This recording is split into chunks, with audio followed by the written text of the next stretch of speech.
Rosiña, que pernas tan brancas tes.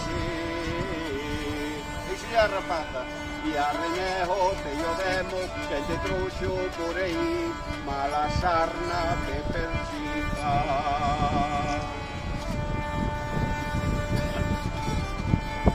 Que colorado te pose moi vergonzosa pareces.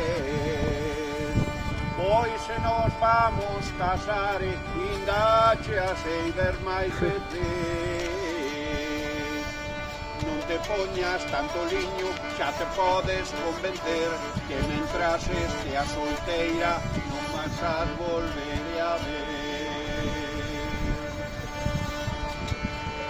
Selmo non tiña pensado de casar coa rapaza, porque non lle tiñan dote, nin lle a querían na casa. Si que lle viu as pernas, xa cambiou de parecer, que non tenin ser lentellas, o que vale ter muller. O día 3 de diciembre, na capilla do Aleixo, por un sí que deu enfermo, entrou libre, cale un preso.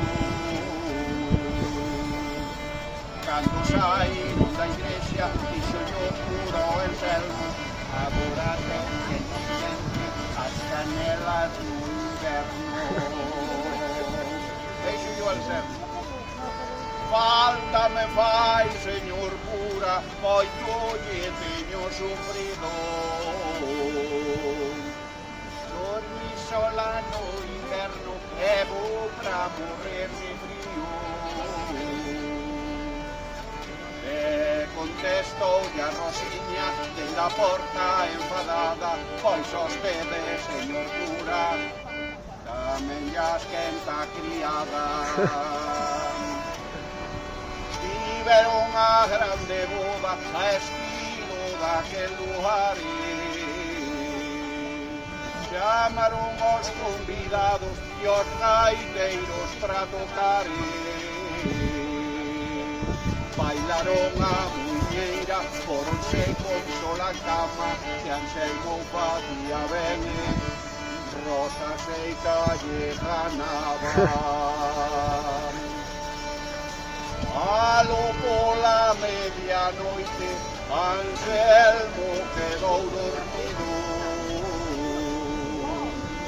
e dixolle a Rosiña, despertate meu marido. Tantas ganas que lle tiñas, xa paraches meu cantante, cando hoxe estás cansado, e farás pra máis pra diante.